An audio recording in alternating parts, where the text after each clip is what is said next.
Hola, buenos días por la mañana. Esta semana ustedes vieron cualquiera de las dos versiones de Germinal o hubo quien decidió leer el libro. Pues bien, Émile Zola va a ser muy importante para que nosotros podamos entender, tratando de poner un poquito de empatía en los mineros y tal vez en los burgueses, en el sentido que los dos tenían su razón de ser. Émile Zola fue contemporáneo de Augusto Rodin, del cual ustedes pueden ver esculturas en el Museo Sumaya. También fue contemporáneo de Monet y un año menor de Paul Cézanne. Émile Zola, nacido en París, pero de orígenes italianos, a los 22 años va a adoptar la nacionalidad francesa. Él vive en la segunda mitad del siglo XIX. En ese contexto, gracias al ferrocarril, el hombre se desplazaba más y más rápido frente al caballo. Era mucho más bueno, bonito y barato, ¿sí? La ciencia se desarrollaba en todos los sentidos. La fotografía permite el cinematógrafo, las pócimas van a permitir el medicamento, el barbero que sacaba los dientes se va a desplazar, va a ser desplazado por el cirujano, por el dentista. Empieza a usar gas, electricidad. Para la conservación de los alimentos se redujo el empleo de la sal porque se descubre el frío y se inician los primeros frigoríficos. La pintura conoce la fotografía y en ese momento pueden captar ese instante. Ya entonces muchos pintores, en lugar de hacer sus obras en su estudio, van a salir como van a ser los primeros impresionistas. Nace bien el 2 de abril de 1840. En ese momento, él está en un contexto que nace la industria, los medicamentos, los productos alimentarios. Tanto los científicos, los artistas como los literatos se cruzan con una misma bandera, con la posibilidad de crear y con la idea del progreso. Se desarrolla la biología, la medicina, la morfología y el estudio de la sangre. Se cuestiona si la ciencia promete la felicidad, pero lo que sí puede garantizar más o menos es la verdad. ¿Pero acaso la verdad podrá hacernos felices? Eso va a ser una de las preguntas de su momento. La verdad está en marcha y el novelista es una mezcla de observador, experimentador, investigador, que publica su primera obra en 1864. Él se propone desarrollar una escritura biológica, naturalista, real, y sus contemporáneos son Flaubert, Daudet, Turgeniev. Se inspira en Balzac, hace una historia natural y social de una familia. A través de 5 generaciones de personajes va describiendo la sociedad de su época.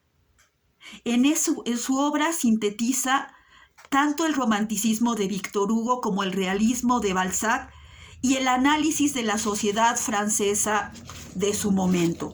Nos permite conocer la Francia de ese momento.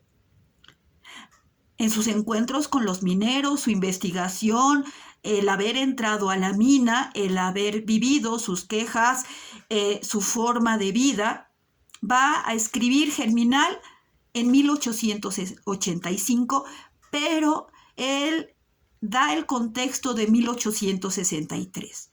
En él, como se fijaron, plantea la miseria y la lucha obrera. Él redactó esa obra entre el 2 de abril de 1884 al 23 de enero de 85. Francia en ese momento estaba viviendo un momento muy agitado.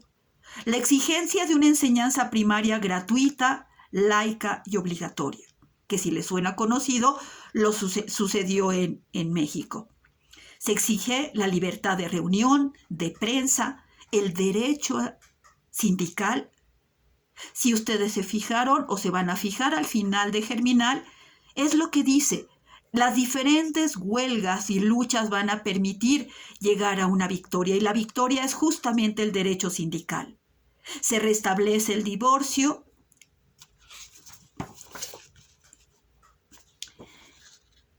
Y para todo eso, él documenta la técnica de la mina. Él va describiendo cómo viven los mineros, cómo trabajan, cómo es la mina por dentro. Se informa sobre el movimiento obrero y sobre esa primera internacional conformada en Inglaterra con representantes obreros, pero en donde van a confluir ideas anarquistas y marxistas. Por eso es complicado. Estas dos, la propuesta marxista y la propuesta anarquista, ustedes la van a ver o la vieron ya en Germinal. Y va a ser muy importante porque los dos plantean una mejor sociedad, pero sus métodos o sus medios son muy diferentes. Se analiza y plantea la importancia de los periódicos como un difusor de las ideas, como el periódico que está leyendo el anarquista. Sitúa entonces muy bien la novela en pleno Segundo Imperio, el de Napoleón III, a cual que se va a pelear con los mismos que se peleó Napoleón Bonaparte, el que ya está en pleno el imperialismo con el neocolonialismo, y en donde, por ejemplo, va a enviar a Maximiliano. Claro, él tiene que no aceptar ser heredero del imperio austriaco, pero él apoya a que venga acá a México. En esa época se da la muerte de Víctor Hugo, Manet, Van Gogh llega, se realiza la última exposición impresionista. Los impresionistas son el signo de una revolución, de una crítica a la sociedad. Según Solá, no solo apoyó a los impresionistas, sino que además los tradujo en literatura a través de los trazos, los matices, el colorido de la paleta de sus descripciones.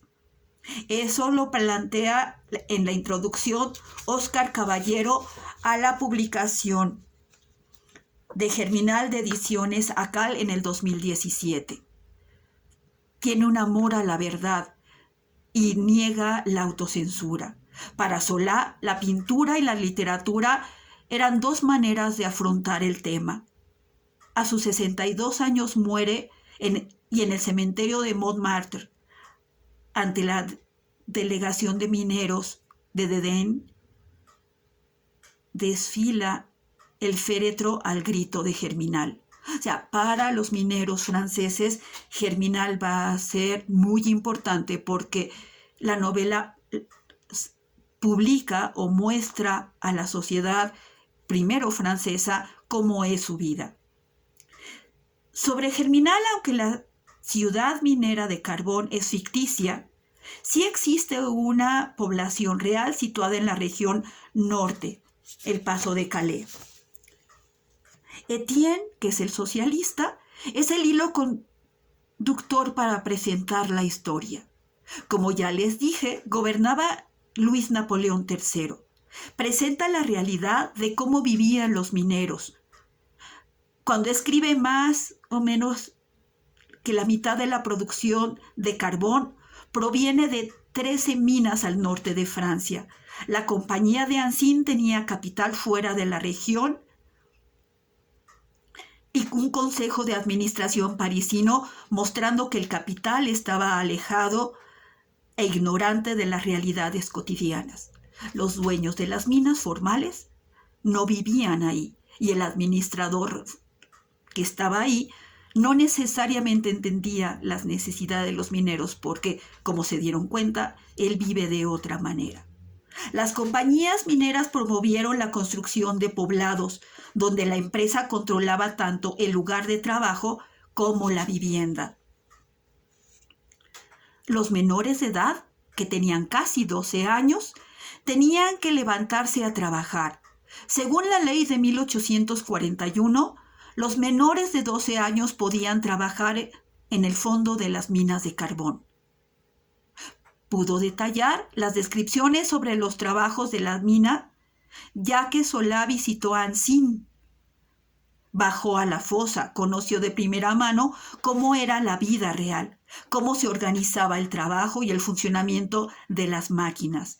Él observó, entrevistó y describió cómo extraían la hulla. Supuestamente el Estado francés, preocupado por la educación de los niños, se supone que no se podía emplear a un niño menor de 12 años si sus padres o tutores garantizaban que los niños acudían a la escuela, pero en muchas casas no lo podían hacer porque era necesario el pago del sueldo del niño. Podían trabajar supuestamente 6 horas, que en la realidad era el día completo. Presenta la Asociación Internacional de Trabajadores, que fue el nombre oficial de la primera internacional, aquella organización que en una reunión en ese bar, ellos hablan de algo en Londres que pues va a ayudar esa entidad como fantasmal. La primera internacional se conformó el 28 de septiembre de 1863 en Londres, creada a iniciativa de los trabajadores y militantes ingleses, franceses, alemanes e italianos para coordinar el movimiento obrero. Contribuyó con fondos a la resistencia de muchas huelgas. Por eso se plantea en Germinal que esa organización les iba a ayudar, pero nunca llegó la ayuda. En Germinal se presenta Etienne como marxista, Rasseneur como posibilista, el encargado del bar, y el anarquista, uno flaco que parece cadáver. Según el Catecismo Revolucionario de Bakunin, el fundador anarquista, en 1869 él decía que el revolucionario solamente debía albergar en su vida la idea día y noche, la única idea de destruir el mundo capitalista. No podía pensar en otra cosa. Lo único que tenía que hacer era destruir el mundo que había afectado la vida de los demás, que era el capitalismo. La huelga se propone como arma por parte de los trabajadores para presionar a los burgueses, para cambiar las cosas. Y este principio de revolución política y de la presencia del pueblo es lo que van a luchar. Ellos piensan que si no hacen esa huelga, no hay manera de cambiar las cosas. Denuncia la injusticia social, ciertamente da una visión trágica, realista y épica del mundo, del trabajo y de la lucha de clases. Etienne, el socialista, es un líder que al descubrir la injusticia se rebela.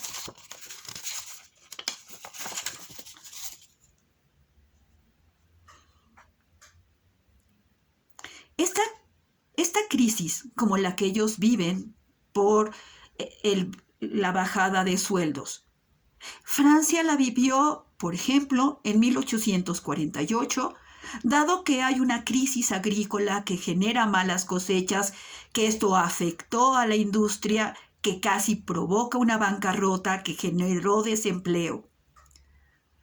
Estas crisis son las que hacen que Proudhon, que vivió entre 1809 a 65, fuera uno de los primeros teóricos revolucionarios en denunciar a la propiedad como el objeto que se utiliza para explotar el trabajo de los demás. Su frase era: la propiedad es un robo. Frase que amenazaba a los viejos propietarios, a los nuevos burgueses, a los gobiernos, defensores del nuevo orden capitalista. Esto lo leían los anarquistas. Y Kropotkin en 1883 decía que el auténtico padre del anarquismo o de la anarquía fue Proudhon. Lassalle, por otro lado, fue un abogado y político socialista alemán que en el terreno de la acción inmediata propuso dos cosas: el sufragio universal y la creación de asociaciones de producción. Por otro lado, Mikhail Bakunin, fue el principal ideólogo del anarquismo. la anarquía como una acción revolucionaria que, apasionado por las sociedades clandestinas y radicales, participó en insurrecciones. La violencia era lo que para ellos era importante para modificar el orden establecido.